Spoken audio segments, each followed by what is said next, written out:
dasar negara. Kedua pemimpin ini, walau terpisah puluhan tahun, tampaknya sama-sama mengerti bahwa kekuatan bangsa itu ada pada semangat kebersamaan dan tujuan yang sama, dan ini membutuhkan peran aktif dari warganya. Keadilan sosial dan sinar pendidikan, fondasi bangsa. Konsep kebangsaan Bung Karno sangat berakar pada keadilan sosial. Beliau terkenal dengan ucapannya, "Semua buat semua." Ini bukan sekadar slogan, tapi ini adalah prinsip utama untuk bangsa yang dibangun atas dasar kemakmuran bersama dan pembebasan bersama.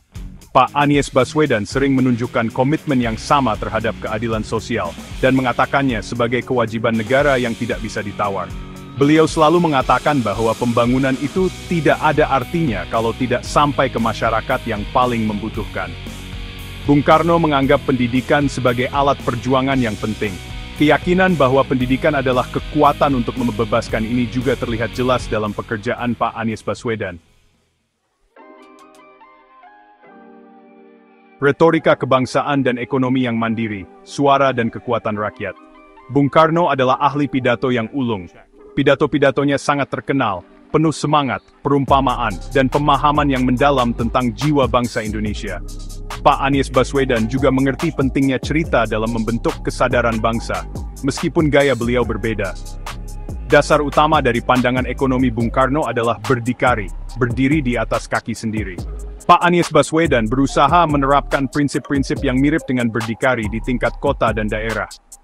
Misalnya, waktu menjabat sebagai Gubernur Jakarta, kebijakan-kebijakannya sering diarahkan untuk memperkuat ekonomi lokal dan meningkatkan kesejahteraan warga biasa. Langkah-langkah ini menunjukkan komitmen untuk memastikan pembangunan ekonomi langsung dirasakan manfaatnya oleh rakyat, dan menumbuhkan rasa percaya diri mandiri di tengah masyarakat. Bagian 4. Pancasila sebagai rumah bersama dan infrastruktur peradaban. Bung Karno adalah perancang utama Pancasila, 5 sila yang menjadi dasar negara Indonesia. Beliau membayangkan Pancasila sebagai rumah besar, sebuah rumah besar yang bisa menaungi seluruh rakyat Indonesia, tidak peduli apa suku, agama, atau latar belakang sosialnya. Pak Anies Baswedan melihat Pancasila bukan hanya sebagai peninggalan sejarah saja, tetapi sebagai prinsip-prinsip hidup yang terus berkembang untuk pemerintahan masa kini dan kerukunan masyarakat.